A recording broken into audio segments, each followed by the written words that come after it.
السلام علیکم دوستوں، میرا نام ہے اویس ملک اور آپ دیکھ رہے ہیں زندہ اسلام ٹی وی۔ پیارے بھائیوں اور دوستوں، آج ہم واقعہ سنانے جا رہے ہیں رسول اللہ صلی اللہ علیہ وآلہ وسلم اور رومی کا اسلام پر شب خون کا منصوبہ۔ اگر آپ نے ہمارا چینل ابھی تک سبسکرائب نہیں کیا ہے تو لائک کریں اور سبسکرائب کریں اور بیل آئیکن کے بٹن کو لازمی دبائیں تاکہ ہر آنے والی ویڈیو آپ کو تفصیلات کے ساتھ پہنچتی رہے۔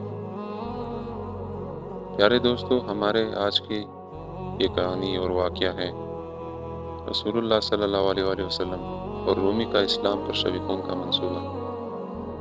جنگ پرموک جس کا ذکر پیچھے آ چکا ہے، اس کا واقعہ ہے لشکر پر شب خون مارنے کا منصوبہ۔ شب خون کا مطلب ہے مخالف فوج پر چھاپا مارنا یا رات کو اس کی بے خبری میں اچانک حملہ کر دینا۔ چنانچہ ایک دن رومی فوج نے منہ اندھیرے اسلامی لشکر پر حملہ کر دیا۔ اس وقت اسلامی فوج لڑائی کے لیے بالکل تیار نہیں تھے، لیکن حضرت خالد بن ولید رضی اللہ تعالی عنہ بجلی کے سی تیزی کے ساتھ 500 کے لگ بھگ سوار اپنے ساتھ لیے اور رومیوں کو روک کر کھڑے ہو گئے۔ جب تک ساری فوج تیار ہو کر میدان میں آ گئی تو رومی ذرا پیچھے ہٹ گئے اور اپنی مدد کے لیے اور فوج بلا لی۔ اسی طرح رومیوں کی تعداد مسلمانوں کی تعداد سے کئی گنا زیادہ ہو گئی، لیکن مسلمان تو اللہ کے سپاہی تھے، وہ دشمن تعداد کو کبے خاطر میں لائے تھے۔ سب اللہ کی راہ میں جانیں قربان کرنے کے لیے تیار ہو گئے۔ اس وقت قبیلہ اس کا ایک جوان اسلامی فوج کے سپہ سالار حضرت ابو عبیدہ بن جراح رضی اللہ تعالی عنہ کی خدمت میں حاضر ہوا اور عرض کیا، اے ہمارے امیر، مجھے سب سے پہلے دشمن سے لڑنے کی اجازت دیجیے۔ تھوڑی دیر میں رسول اللہ صلی اللہ علیہ وآلہ وسلم کی خدمت میں حاضر ہو رہا ہوں، اور آپ کوئی پیغام حضور کو بھیجنا چاہتے ہیں تو مجھے بتا دیں۔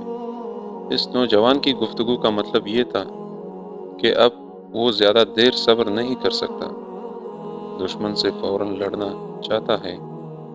اس لڑائی میں وہ ضرور شہید ہو جائے گا اور شہادت کے بعد اللہ تعالیٰ اسے رسول اللہ صلی اللہ علیہ وآلہ وسلم کی خدمت میں پہنچا دے گا۔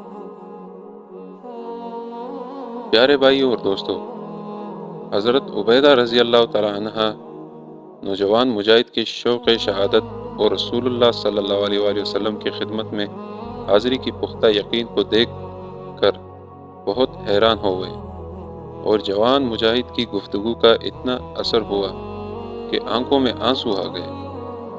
انہوں نے نوجوان مجاہد سے فرمایا، اے نوجوان، اللہ کے راستے میں لڑنے کے لیے جا، اللہ تیری آرزو پوری کرے اور رسول اللہ صلی اللہ علیہ وآلہ وسلم کی خدمت میں پہنچا دے۔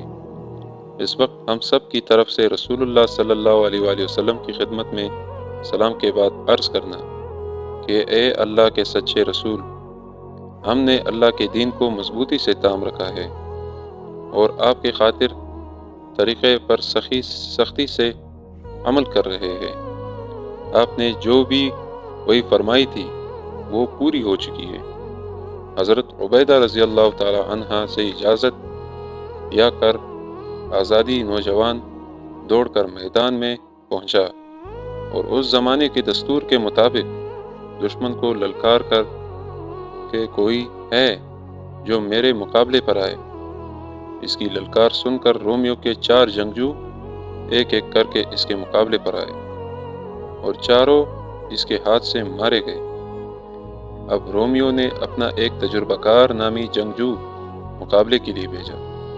نوجوان مجاہد اس کے ہاتھوں سے شہید ہو گیا۔ اب دونوں فوجوں کے درمیان گھمسان کی لڑائی شروع ہو گئی، جو شام تک جاری رہی۔ پھر دونوں فوجیں اپنی اپنی ٹھکانوں کی طرف چلی گئیں۔ ہمارے اس چینل کو دیکھتے رہیں اور سبسکرائب کریں تاکہ ہر آنے والی ویڈیو آپ تک تفصیل کے ساتھ پہنچتی رہے۔